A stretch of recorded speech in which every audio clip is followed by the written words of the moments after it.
Welcome back to TEW Impact for the beginning of October. We are transitioning from September to October, and we are at the go home show for Bound for Glory. So we got Impact tonight. We got Bound for Glory in a couple days. We're just coming off of uh, a new month or an old month into a new month. So let's get started with our numbers. For last week, we had BTI had TV rating zero point zero 0.01 as always, and an overall rating of 32, which is down from a 34, but still on the higher end of things compared to a lot of our older shows. Um, our Impact TV rating was a 0.35, up from a 0.33 last week or the week before, so not quite our new record. We have been hitting highs of 0.36, but last week's 0.35, so we're up there, but not quite. Overall rating of 45, which is exactly the same as the week before, and an attendance of 313, which is down from 378. So that is a bummer and something we will likely get into later on when we get to our end of the month news, which I think is after this. Yep, end of the month news. So good news was our total profit for September.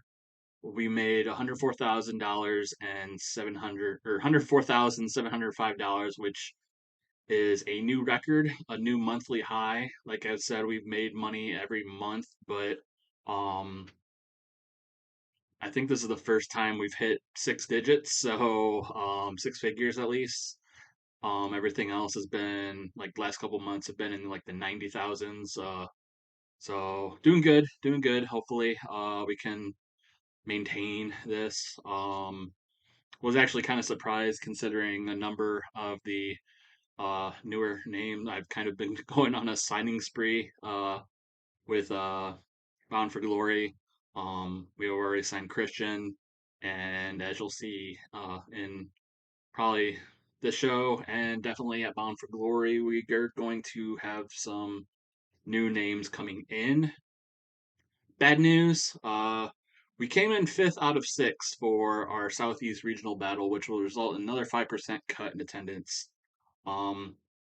AEWs, despite rising back to medium, were still included in this regional battle, and they were in first place.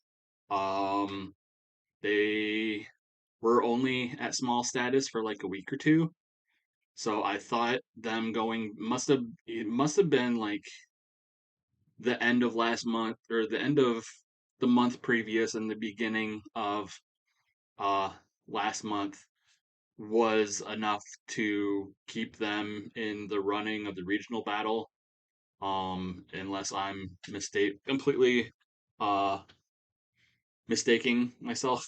But yeah, so AEW, they did rise back to medium, and I believe they were there for the most of the month, but they must have, mu- some of that time must have counted in this month. So regardless, they were first place with a 67. NXT was at a 60. NWA was at 52. Shine bumped up to a 46, past us. They have risen to small status. I think I mentioned that last week. But their rise, and they, as you'll see later on, they are too also on a hiring spree. But Impact and MLW, we are or we are in, well, technically we're in fifth, but I guess you can say we're tied out of fifth or tied in for fifth at a 45. So Shine bumped us, or Shine bumped over us by 1 point.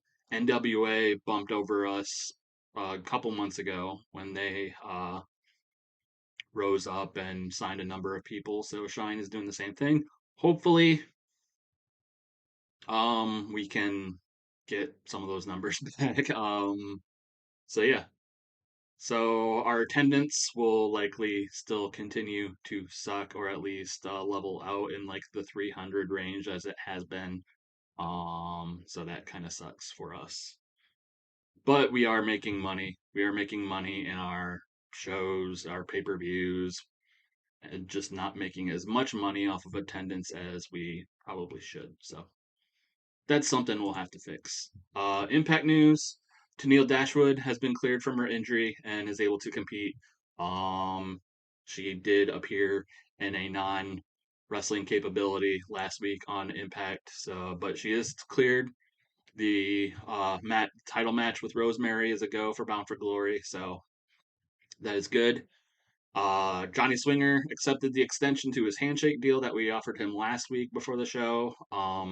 We signed Sarah Stock to a handshake deal as a road agent, so she retired a few weeks ago, I think. So I kind of wanted to bring in another female road agent. Nikki Rocks, who I signed near the beginning of the year, has not really been working out. But we've had Gail Kim, we have Madison Rain, who I've transferred more to a road agent spot than a wrestler, and now we have Sarah Stock. So that should be a good deal for our road agent roster.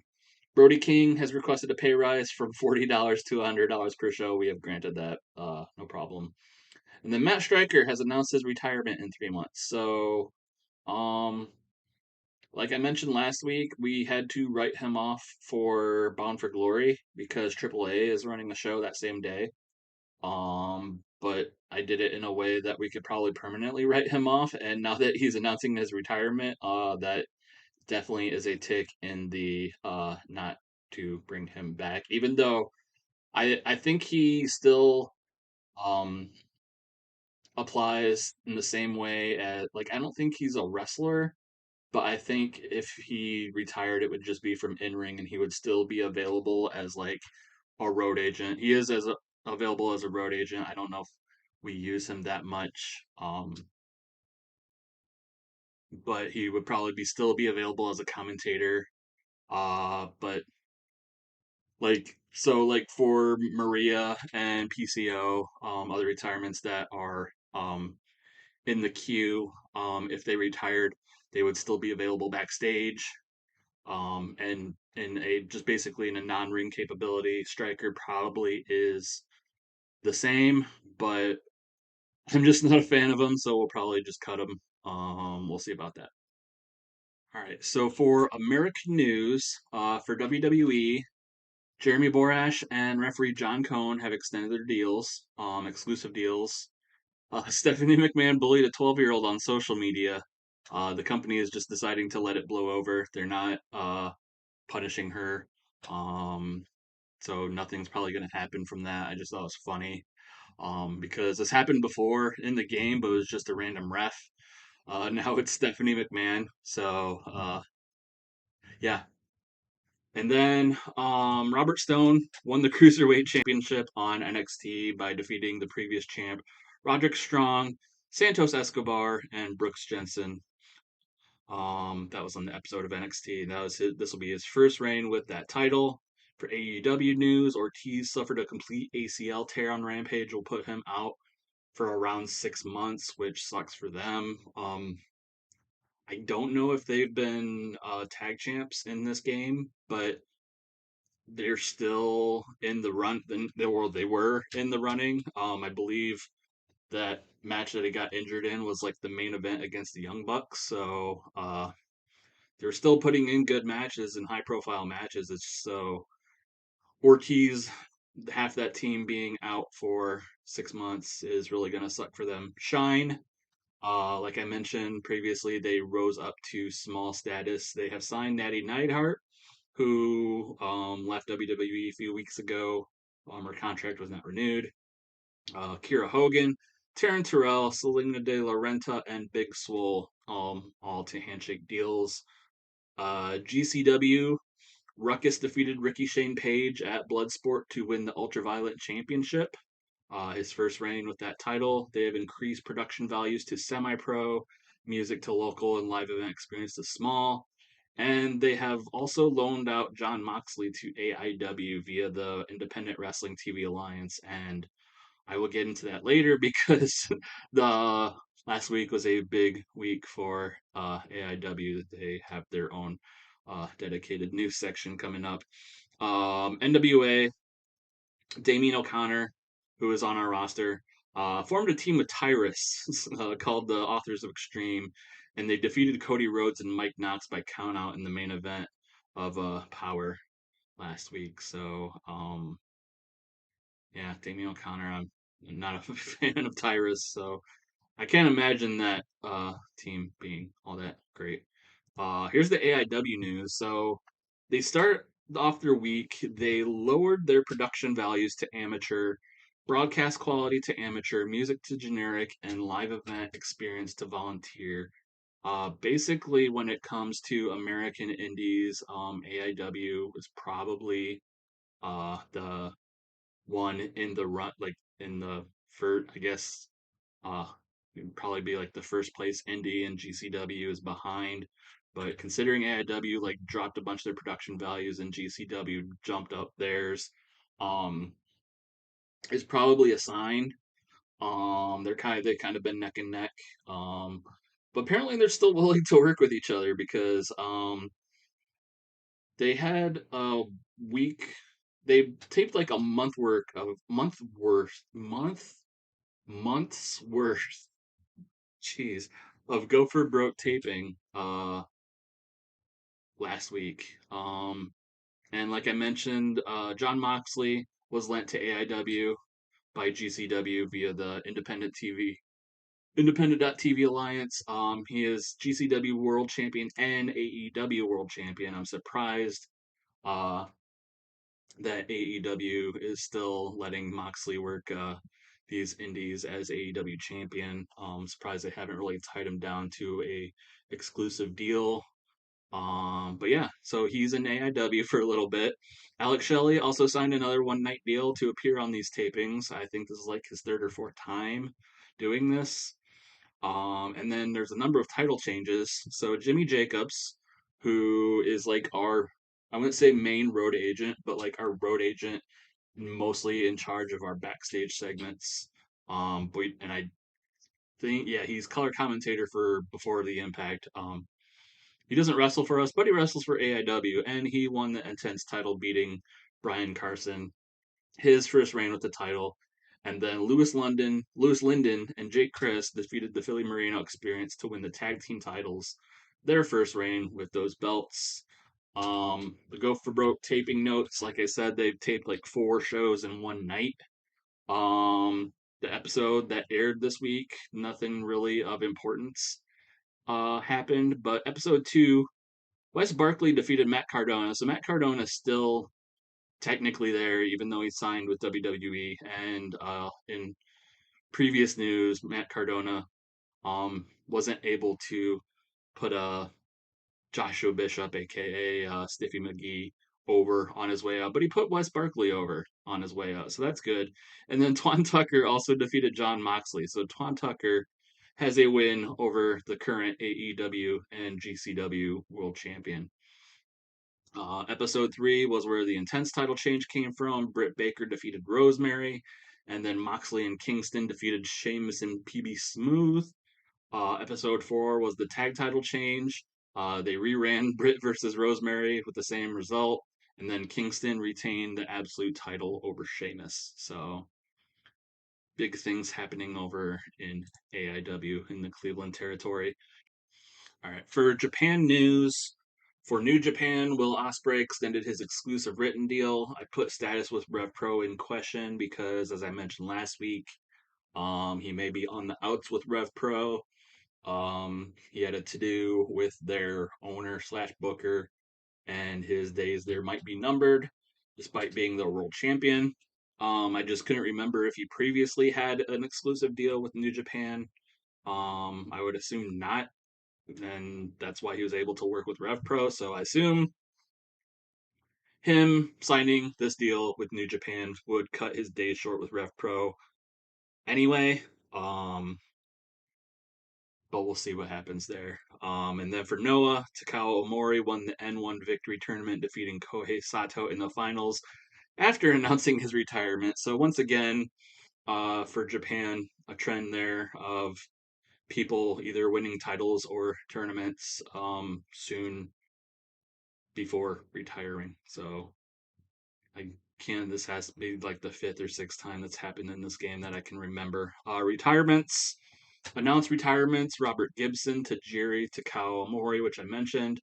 The Winger, Dory Funk Jr., Sabu, David Taylor, Carlos Colon Sr., Matt Stryker, who I also mentioned, Mustafa Saeed, Kazuyuki Fujita, and Bob Sapp.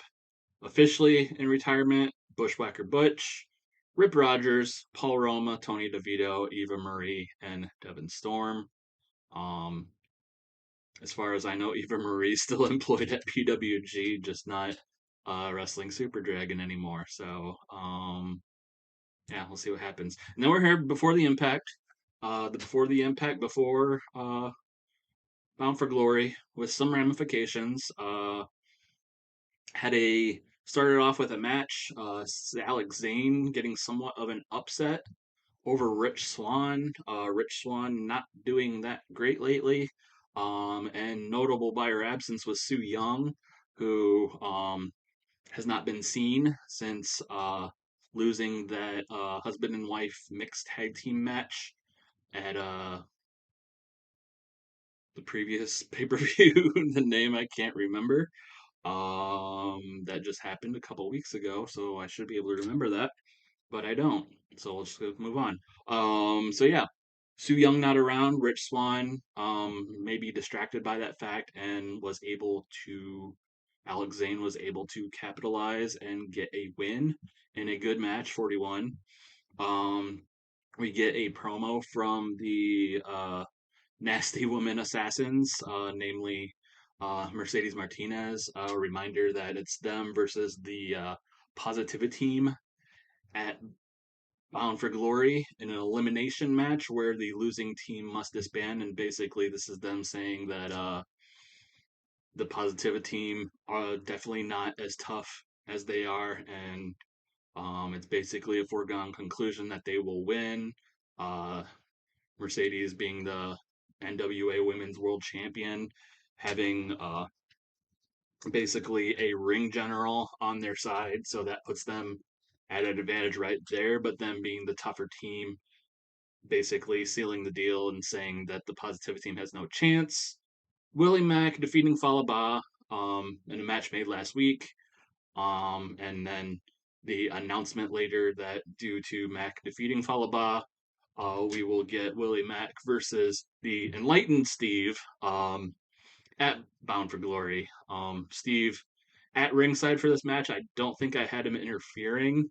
So he was basically just watching, and Willie Mack was able to get the win over the big man, and Matt getting the match that he wanted.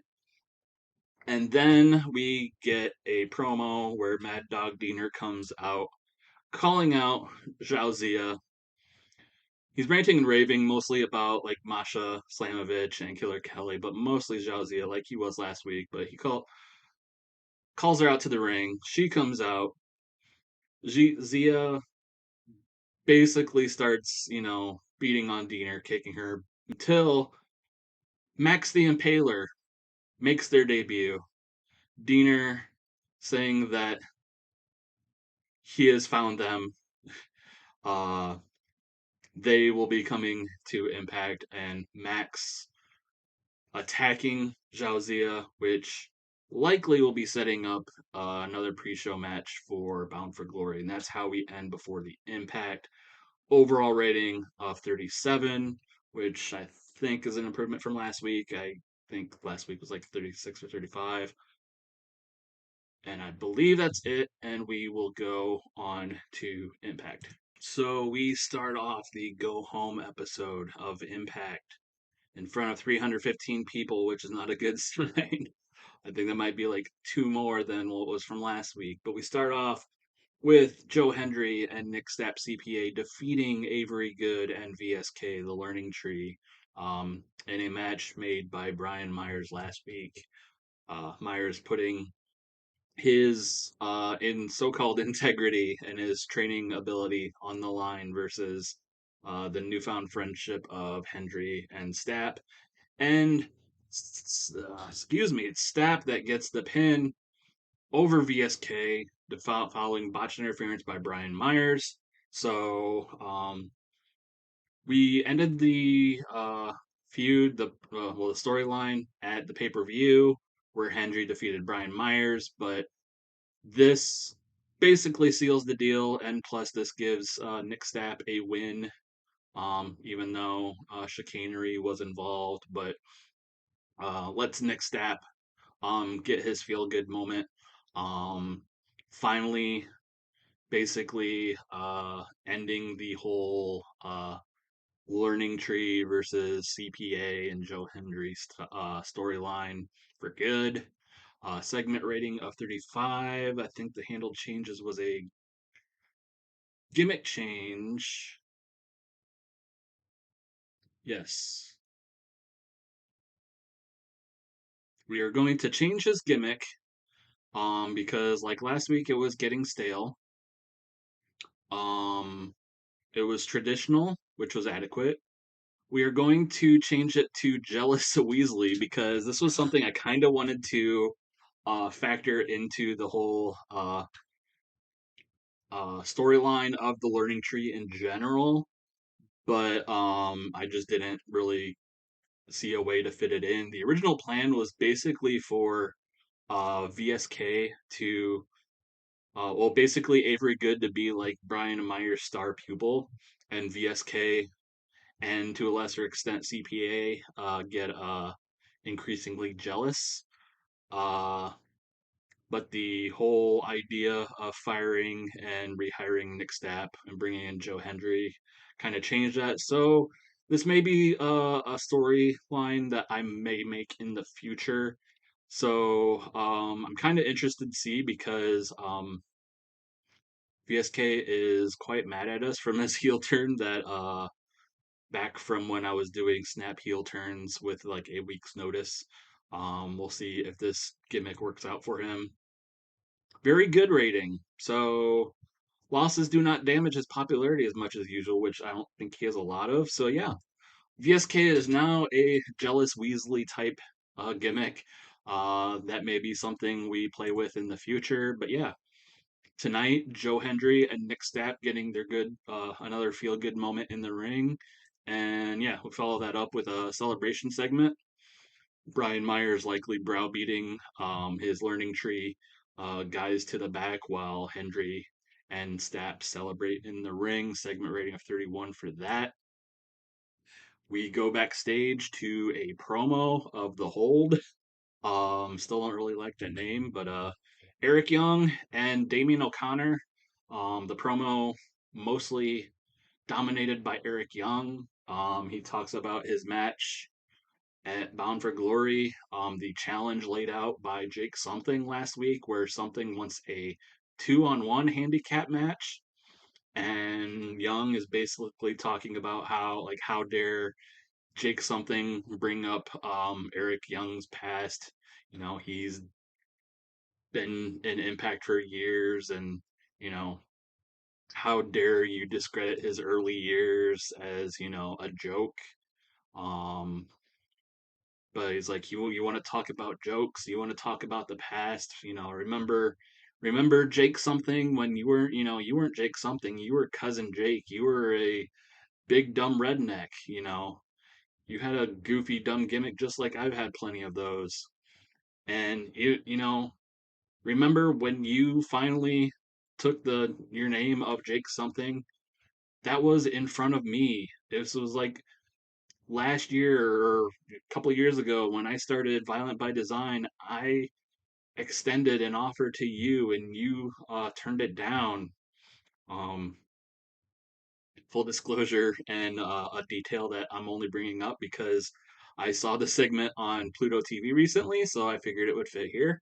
But basically, Eric Young talking about how you turned down a spot in Violent by Design, and I could have made you somebody, but look at you now. You haven't done anything with your career. You're still, you know, the same loser you've been this whole time and blah blah blah, and basically reiterating his same point where he's going to prove at Bound for Glory that Jake Something will never achieve greatness, and it will be due to um, the veteran Eric Young and Damien O'Connor holding him down, holding him back from the potential he thinks he can achieve, but in reality, Jake Something will never be that guy. He'll never be uh, championship material. So, uh, an uphill battle, definitely, for Jake Something to climb at Bound for Glory. We'll see how that works out. A segment rating of 40 for that promo, which is kind of surprising. And then we go backstage elsewhere where it says Brody King is attacking PCO and kidnapped into a waiting car. Ignore the waiting car part, but basically the same um, intent applies. Brody King attacking PCO, but also when he is done, locking him in a room and throwing away the key. So basically, we reiterate that the rules of Monsters Ball, which they are in a Monsters Ball match at Bound for Glory, but normally the rules will have each competitor in isolation for a day. But with Brody King locking PCO in a room and refusing to give up the key, PCO may be in isolation for much longer than a day. So we'll see how that works out. Brody King likely going to into seclusion a full day without food or water or light. But PCO, and being that this is Thursday and the show is on a Sunday, may be in seclusion for much longer. We'll see how how that affects his psyche if he has one to begin with. Segment rating of 34 for that. We get a promo from Joe Doring talking about how he returned to Impact last week and um, attacked Lance Archer. Lance Archer winning a match for Bound for Glory and Joe Doring obliging him. A match officially wasn't made, but he's laying down the challenge here. The official match, Joe Doring versus Lance Archer at Bound for Glory. And he knows that Archer's made it a point that Joe Doring likes to run away. He likes to back out. He likes to back out and go to Japan where he feels loved and accepted or whatever. And to prove that to Lance Archer that he's not gonna run away from Bound for Glory, he wants their match in a cage. So Joe Doring versus Lance Archer, cage match at Bound for Glory. Hopefully it'll be a brutal one. Segment rating of 30 for that. We go to a match where Colby Carino defeating Homicide um, by pinfall, but by shady means with interference from Anthony Henry. So Colby Carino getting another one over on Homicide, I believe. He's gotten a shady pin over him in their tag match at the pay per view, getting another shady pin in a singles match here. So Colby Carino on his continuing crusade on, Homicide, these victories over him. Uh, I wouldn't say substantial, probably only serving to piss off Homicide even more. We'll see how this plays out, but you can't imagine that Homicide is happy at the moment, having suffered two pinfall defeats at Colby Carino. Less than dignified means. Segment rating of 36. So that storyline's still going. We get a backstage segment with the Positiva team. They're talking about the match at Bound for Glory, the 4-on-4 elimination match where the losing team must break up. Them versus the Nasty Women Assassins. They talk about the promo from before the Impact, and they say they believe that Mercedes and what she said was totally right. They have toughness on their side. They have solidarity. They have a champion's advantage, if you will. They have someone in charge, and they don't have that. But Quinn went out and she thinks she found someone to help lead them into battle, and brings in Taylor Wilde. So Taylor Wilde, former Knockouts champion, they talk about how she had defeated the likes of Awesome Kong to win the title. And even though she may not be wrestling in the ring, she will uh, help them, with their solidarity issue. Well, they don't really have solidarity issues, but the fact that uh, they too now have a champions and veterans advantage, or at least an equivalent to that, helping them out at ringside. So their optimistic outlook continuing. Hopefully, will that be enough to see them through to the other side of Bound for Glory? We'll see. But segment of 29, Taylor Wilde debuting her Girl Next Door gimmick, which got an initial rating of adequate. May receive a bonus when booked to look dominant, but she's retired from in ring, so we're not going to. I think she's only available as a manager, so we'll see how that works out going forward. If she'll even have a group to manage after Bound for Glory, we'll see how that works out. And then we go elsewhere backstage where Ace Austin and Madman Fulton are in the middle of beating down Speedball Mike Bailey with a ladder. Excuse me. I thought the game had like a specific ladder attack segment. I know EWR did, but I couldn't find one here. But that's basically the gist here to sell the ladder match at Bound for Glory for the world title shot briefcase. Not only is it a 2-on-1 backstage attack, but it's a 2-on-1 backstage attack with a ladder. So Mike Bailey may be able to get a few flips out of the way or something, or a little roll dodge or whatever, but not enough. In the end, Ace and Fulton burying Bailey under a steel ladder. Have to wonder how what his physical condition will be at Bound for Glory. Segment rating 33 for that. We get Swerve Strickland and his worldwide um, open challenge that he issued last week for the X Division title at Bound for Glory. He comes out and he's like, "Well, it's been a week. I sent out the clarion call across the world. Anyone across the world who wants a shot at the X Division title, come and get it." He is interrupted first by Buddy Matthews, who comes out on stage and makes his presence felt. And Swerve's like, "All right, Swerve versus Buddy Matthews, X Division title. I like that. Let's do it." And Buddy's, they're both interrupted by Mascara Dorada. So Buddy getting in Mascara Dorada's face. Buddy's like arguing with Dorada, saying like, "No, this is my challenge. I want the match." And basically they're going back and forth, saying like, you know, "I want the match. I came from, Australia or Mexico or whatever. I'm coming to Impact. I want the match." They're arguing, interrupted by D'Lo Brown, and he's like, "Well, the way I see it, this is the X Division. Swerve put out the challenge. There's no way this can't be a three-way. You guys both got the match, so Swerve, you're defending against both Buddy Matthews and Mascara Dorada in a three-way at Bound for Glory."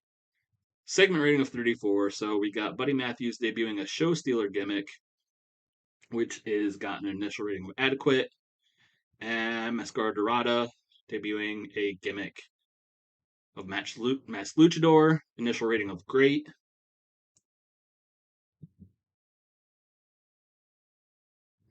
And then also we're changing Taylor Brown's gimmick. I forgot I did this. He's been at color commentator, but we are officially changing him to authority figure now. So now he's an authority figure, can be penalized for losing to a comedy gimmick, but gives a small boost to star quality during matches and angles. Initial rating of great. So even though D'Lo has been an authority figure for at least like a month or so, he is now officially one. in the eyes of the game. Buddy Matthews, very marketable gimmick, will sell more merchandise as usual. Large boost to microphone skill. So even though he got adequate now, that can hopefully these pros and cons can help him out in the long run. D'Lo Brown, we already saw that one. Then Mascara Dorada. Large boost to microphone can be penalized due to losing a comedy gimmick. So he got an initial rating of great. So still not like very great or whatever, but better than adequate, I would imagine. But yeah, Swerve versus Matthews versus Mascara Dorada for the X Division title at Bound for Glory in a three-way. We get a music video in tribute to Matt Striker. Um, this is basically us writing him off, showing the attack that W. Morrissey power bombing Black Taurus through a table that Matt Striker was laying on. Our way of writing off Matt Striker for Bound for Glory and also Black Taurus. This was basically something to fill up time because I still, by the time I had everything booked out, I still needed to fill up time with something, so I added this. Sigma Ring 25, and also the news about him retiring soon, so I guess this fits. Then we go to the ring. We finally go back to a match. We get the match of Maria Canal LC, the team of Steve Macklin and Matthew Raywalt, taking on the makeshift team of Dalton Castle and Juice Robinson. Juice, in stating his intent, wanting to team with Castle last week, um, was not received positively, but they are teaming this week. Probably still under duress, but they are still able to get the win. Dalton Castle and Juice Robinson defeating Steve Macklin and Matthew Raywalt. Juice pinning Raywalt after interference from W. Morrissey. So after last week, where Morrissey basically dealt with Black Taurus and Matt Striker, now this is Morrissey's way of dealing with Steve Macklin and Matthew Raywalt by costing them a match against the team of Castle and Juice Robinson, a team that, probably shouldn't be together in the first place, but we'll see how that works out in the future. Maybe something we'll play with. There's no real chemistry between them, at least none noted, but we'll see how that works out. Matthew Raywalt was off his game, but we got a rating of 41 regardless, so that's not too bad. Robert Evans doing good work at ringside, managing Macklin and Raywalt. So after the match, and it's basically Castle and Juice celebrating, and Morrissey laughing at Macklin and Raywalt for costing them the match. Eventually, Maria Kanellis comes out, and she says that she's had enough of Morrissey and his insubordinate behavior between last week and this week, and going farther back. Laying down for Steve Macklin a few weeks ago on Impact and having to resort to booking him in a 3-on-1 handicap match and still not having any sense beat into him. Maria reminds Morrissey that she has him under a personal contract like the rest of the group, and due to that, she can do whatever she wants with W. Morrissey, and she has decided, due to his insubordinate behavior, that he is suspended until further notice, which means he will not be at Bound for Glory. And if he shows his face at Bound for Glory, then who knows what will happen. Maria may go as far as to have Morrissey arrested on site. So Morrissey backed himself into a corner here. He's not gonna. He's basically,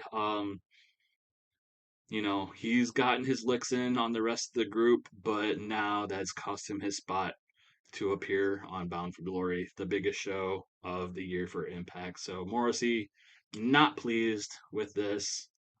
Segment rating of 37. But we continue that segment with Michael Bennett. Michael Bennett, who is with Maria, reminds Maria and the crowd that, maybe Morrissey deserves not to be at Bound for Glory, but as far as he knows, Michael Bennett doesn't have a match at Bound for Glory, and he feels that's undeserved. He feels that he should be, he should have a match at Bound for Glory. He should have a marquee match, and he doesn't know. He's got to. They have to try to figure out what to do about that, get that changed. Bennett's whining and moaning is interrupted by Jonathan Gresham. Gresham's like, "Hey man, I don't have a match either, but that just means that maybe I haven't worked hard enough to earn a match at Bound for Glory. You know, my wife might have my back, but I can't run, crying to her like a little bitch and making her make my decisions as a man, you know, to get on Bound for Glory." And then this offends Michael Bennett, obviously. And they're just like, "Well, why don't we have a match?" And Gresham's like, "Well, I'm not doing anything at Bound for Glory, but I'm also not doing anything tonight. So why don't we have a match right now?" So we get an impromptu match. Jonathan Gresham and Michael Bennett, who have crossed paths several times already. Segment rating of 32 for this. And we get Michael Bennett defeating Jonathan Gresham with a pile driver. I think I did have Maria interfering. No, it was a decisive finish. So Bennett did win clean here. Um, yeah, Maria did good work at ringside, but Michael Bennett getting the win clean. I'm kind of surprised at my own booking here, but segment rating of 50. So this was another case where I didn't really have plans for either of these two guys. But I figured putting them here would at least give a good match, which it did. These guys have put on good matches for me since, every time I put them together in some shape or form. This time it's Michael Bennett getting the win, but as far as I know, as far as Michael Bennett knows, he's still matchless for Bound for Glory, and at this point, so is Jonathan Gresham. So we'll see what happens there. If they do show up at Bound for Glory, we do know that W. Morrissey can't show up for Bound for Glory because he's now suspended. But segment rating of 50 for that match. We go backstage. D'Lo Brown is looking around. He runs into Jake something. He's like, "I'm glad I found you. I've been looking for you all night. I just got to talk to you about this challenge that you have with Eric Young and Damien O'Connor. Personally, I know I get it. I know you have things to prove. I know you have things to prove to yourself. I know you have things to, you want to get, your revenge for Heath and Rhino, for Eric Young, Damien O'Connor beating on Heath and Rhino. We still don't know when they'll come back. I get it. I get what you want to do, but Eric Young, he's not to be taken lightly. Damien O'Connor, he's a big dude. He can't be taken lightly. And I know I know you got things to prove to yourself, but 2-on-1, even though this is your decision, this is your choice, I can't stand by it. You're just walking into a disaster. They're gonna, you can put up as much fight as you want, but 2-on-1, those are not good odds. And Jake's like, "Well, what do you suggest?" And D'Lo's like, "I know you have things to prove to yourself. I know you have things, you want to prove to the Impact crowd, but just hear me out. If I can get you a tag team partner for Bound for Glory who has just as much to prove as you do, as much to prove to himself, just as much as prove to the people, will you consider it?" And Jake's like, you know, "I know you're trying to do the right thing. This is my fight, but if you can find a tag team partner, I'll accept it." So Jake, under some sort of duress, accepting D'Lo Brown's proposal for him to have a tag team partner at Bound for Glory. We'll see what happens at Bound for Glory. So, segment number 32, storyline losing heat, D'Lo getting better at his gimmick already as a uh, authority figure. we go to a promo from the Impact Tag Team Champions, the Wolves. And they talk about how the Guns have been talking about them, how they attacked them after their match at the last pay-per-view. Um, they talk about how the Guns have been taking it easy while the Wolves have been going hard on their schedule, going full bore in these, tough matches, but that's how the Wolves, that's just what they do. They only know one speed, that's, full speed ahead. They only know one direction, that's forward. And, they heard the challenge last week by the Guns and they accepted. They accepted the match. They know, this match at Bound for Glory between the top two teams in Impact history, the Wolves versus the Machine Guns. Whoever comes out of this one at Bound for Glory, the biggest stage of the year for Impact, this is going to determine a lot of things. It's probably determine who, the best overall team in Impact is. But their last match, they did Ultimate X. And it was a great match. But we gotta go bigger. We gotta go harder. We gotta do something to prove that we're the best. And Guns, we've heard your complaints. We've heard that you think we're going too hard, that we're gonna get ourselves tired, that you think that we can't go the distance.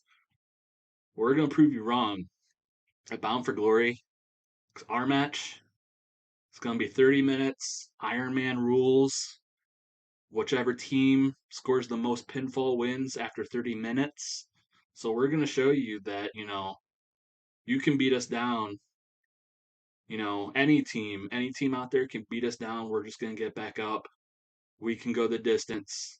All that stuff. We can tough it out, and we can prove to everyone that we're the best team that Impact has ever seen. Segment rating of 40 for their promo. So Guns versus the Wolves for the titles at Bound for Glory is going to be contested in a 30-minute Iron Man match. So they're going to have to go the distance. We'll see how that fares for both teams at Bound for Glory, which will probably be sure to be a classic, which is why I booked it. um, and then Gail Kim cuts a promo. Gail Kim has a gimmick that is getting stale. I don't know if she's has a authority gimmick either, but 43 for her promo, which isn't bad. But basically, she reiterates, the news is final. The Wolves will not only be defending against the Machine Guns their tag team titles, but they'll be doing it in a 30-minute Iron Man match. So, and there's going to be repercussions of that from that match. They say that they're gonna determine who's the greatest team in Impact history. But we gotta look forward to the future. What's gonna happen after that match? And I've also heard the complaints of people wanting to get on Bound for Glory, the Bound for Glory card, that haven't been able to get a match on there on the show. Well, now's your shot because at Bound for Glory, I'm bringing the Call Your Shot Battle Royal back for Bound for Glory, but I'm doing it a little different this year because it's going to be a tag team battle royal. So 30 entrants, but it's going to be consisted of 15 teams. This will be a tag team invitational, first come, first serve. Whoever comes, to me to get in the battle royal, if as long as you have a partner, you're in. As long as there's 15, we can make 15 teams, 30 people for the battle royal, you're in. And the winner will face whoever wins the Iron Man match, and whoever walks out of Bound for Glory, the tag team champions, they will face the tag team champions at a later date. So call your shot battle royal, but a tag team battle royal. Tag teams will enter two at a time. Well, entrants will enter two at a time with their tag team partner. So it'll be 2 on 2. and then two more will enter, and then two more, and so on. Or a team will enter, and then a team will enter, etc. Basically, Battle Royal, 15 teams. The winning team will get a title shot at whoever comes out of Bound for Glory, the Impact Tag Team Champions, segment rating 43 for that promo. And then afterwards, we see Mance Warner, and Mance Warner's kind of being drugged backstage by Danhausen. Danhausen still with his X Division title shot briefcase. Mance Warner's like, Danhausen, what are you doing? What are you doing this time? Danhausen's like, oh, we got to go to Gail Kim. We got to get in that Battle Royal, and I want to get another title shot to put in my briefcase. I'm going to get all the title shots. I'm going to put them all in this briefcase. And Mance is like, well, whatever. I didn't have a match at Bound for Glory, then this will get us on, so whatever. Let's go do it. But as they're walking, they bump into Chris Bay and Will Hobbs. So they had Chris Bay talking about their tag team victory last week on Impact over Rep 419, and they're like, "Oh, this is cute. You're entering yourselves in the Call Your Shot Battle Royal." Well, that's what we're going to do. We're looking for Gail Kim. We're gonna enter ourselves in the bound for we're gonna enter ourselves in the Call Your Shot Battle Royal, and we're gonna win that tag team title shot. And Mance Warner's talking about how well that's good for them, to pivot to the tag team division, considering Will Hobbs, you couldn't beat Swerve for the X Division title at the pay per view, and Chris Bay, you lost to Swerve 3 times to Swerve. So good on you for switching your focus to the tag team division instead of the X division. So and then Danhausen meanwhile is still like kind of uh showing off his X division title shot, showing that he still has one that he could cash in the future. But yeah, they kind of stare themselves off, and so depending on who enters that Call Your Shot Battle Royal, at least we have 2 teams right off the bat with at least a little bit of history. Segment rating of 35 for that. Then in our main event, we get Jordan Grace versus one half of the Knockouts Tag Team Champions, Deonna Purrazzo. Grace defeating Deonna by pinfall.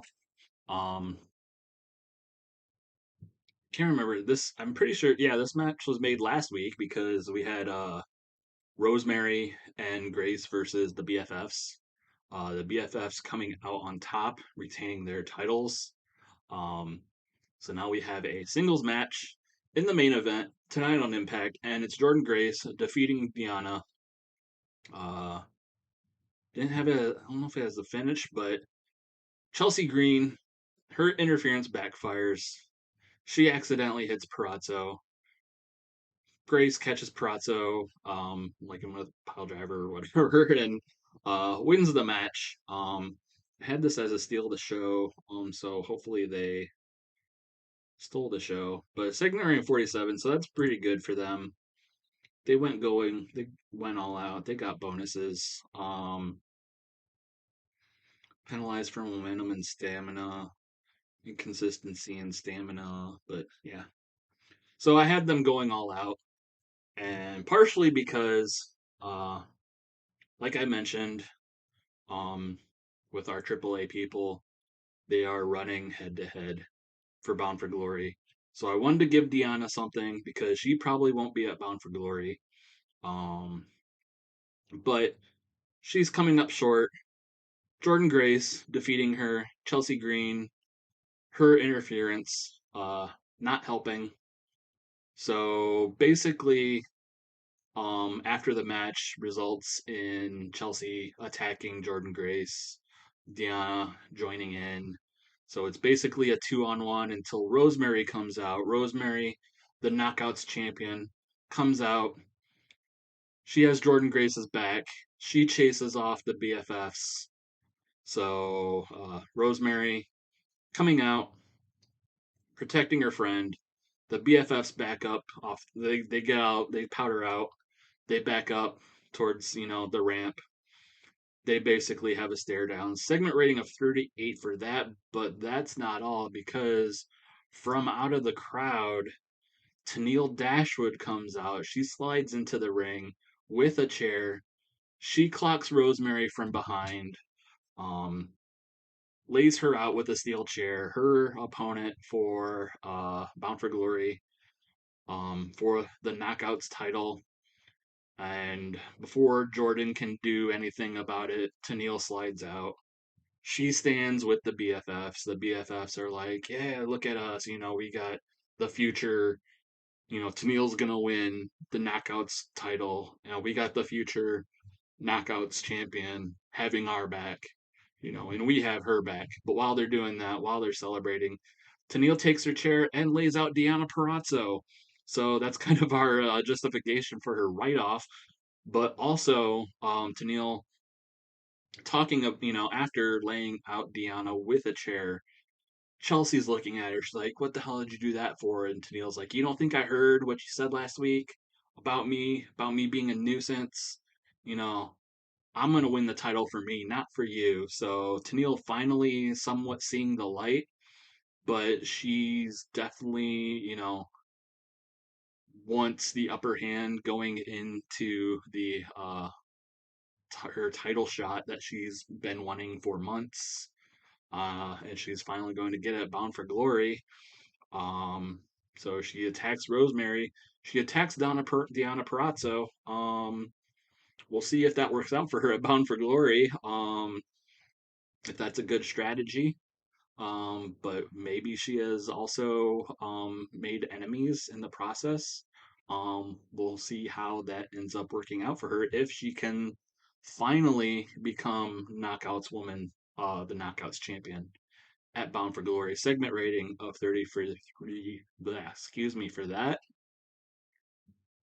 And then we end the show with a contract signing, finalizing the Impact World Championship match at Bound for Glory.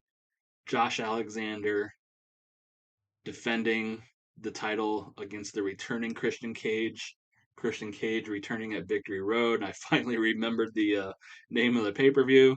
But Christian Cage returning at Victory Road, making his intent clear, but spelling it out. Last week on Impact, making the challenge official. Alexander accepting, but now we have a contract signing to make it official. And while they're doing this, they cut promos on each other. Josh is like, they talk about how it's been a year ago. It was last year's Bound for Glory where Christian Cage walked in as the Impact World Champion, and Josh Alexander defeated Christian Cage to become the Impact World Champion. And Josh says, I'm sorry, but I feel like it's going to be a repeat of last year where I'm going to be beating you, walking out the Impact World Champion. And Christian takes the mic. He's like, "Whoa, I don't know about you, but I remember that show a little bit differently. I remember that show a little bit more clearly. And I get it if you want to be blocking out some details, because if I remember right, Bound for Glory last year, you know, didn't end the way you're, telling these people right now. Yeah, you may have defeated me. You may have defeated me for the Impact title, but you didn't walk out with the Impact World title. You had your family come in and you were celebrating, and someone else came in, cashed in their title shot, took that title from you and walked out. They walked out with the world title, not you. So, but you are right. I think we are going to see a replay of last year's Bound for Glory, and that you're going to be embarrassed in front of your family once again and be walking home without the title around your waist. This time it's going to be around the waist of the instant classic Christian Cage. And Christian, like last week, was kind of in, you know, babyface, making my return. but now he's starting to go back into his dark heel side, bringing up the fact that Moose screwed Alexander out of his title last year, and basically uh, bringing up the fact that he did it in front of his family. And of course, if you mention Josh Alexander's family, he's going to react in kind, and we get a pull apart brawl to end the show after they sign their contracts and state their pieces. Um, no clear winner in the brawl, but they get pulled apart by massive security. So Christian Cage pulling out the more heel side of his character that he has been pulling out lately in real life. But we're going to see if that edge, no pun intended, but if that dark side or whatever, uh, is going to help out Christian Cage if he can walk out of Bound for Glory, the Impact World Champion, or will Josh Alexander continue to steamroll the competition that he's been doing the past couple months? You know, he's defeated Samoa Joe, he's defeated Jeff Jarrett in his last match, he just defeated Lance Archer. You know, is Christian Cage going to be another name in that list? Christian says no, but we'll find out how that happens, or what happens at Bound for Glory. 52 segment rating, overall rating of 48, which I think is better than lately. Yeah, 45. I think we were getting 45s last couple weeks. 48, like still not like record breaking, not like a high, but decent enough for a go home show. Uh, Contract signing, match of the night. Well, segment of the night. Match of the night was Bennett versus Gresham. Grace versus Prato doing pretty well for us as well. The hold putting in a surprise promo. But yeah, we have Bound for Glory set, and let me bring up the card. The final card for Bound for Glory in our free office Word document, as always. The Impact World Championship match. Josh Alexander defending against Christian Cage. The Impact Tag Team Championship match contested under 30-minute Iron Man rules. Whichever team gets the most falls in 30 minutes wins. And it'll be the Wolves versus the Motor City Machine Guns. Knockouts Championship match. Rosemary defending against Tenille Dashwood. A triple threat match for the X Division title. Swerve versus Buddy Matthews versus Mascara Dorada. Monsters Ball match. Brody King versus with Father Bateman versus PCO, who's already been locked in seclusion. Um, a ladder match for the world title shot briefcase. Ace Austin with Madman Fulton versus Speedball Mike Bailey. Uh, a cage match. Lance Archer and Joe Doring, or Lance Archer versus Joe Doring. The final confrontation, the hold of Eric Young and Damien O'Connor versus Jake Something and D'Lo Brown's appointed mystery partner. And the Call Your Shot Tag Team Invitational Battle Royal. 15 teams, 30 entrants entering two at a time. Winner earns a future tag team title shot for their team, facing whoever walks out of the Iron Man tag team title match, the winners. Pre-show matches. 4-on-4 elimination rules. Losing group must break up. The Nasty Women Assassins of Mercedes Martinez, Tasha Steele, Savannah Evans, and Janai Kai versus the Positiva team of Quinn McKay, Roxy, Rachel Ellering, and Willow Nightingale, with Taylor Wilde accompanying them to ringside.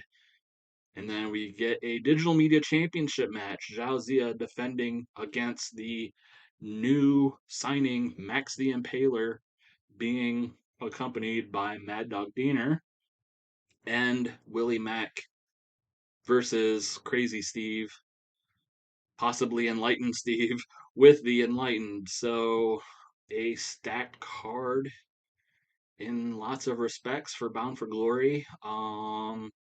Possibly changing the trajectory of the future. The biggest show of the year, and there's probably going to be a lot of reverberating effects coming off of whatever happens at Bound for Glory. So join me then. And thanks for joining me now, and we'll see you at Bound for Glory.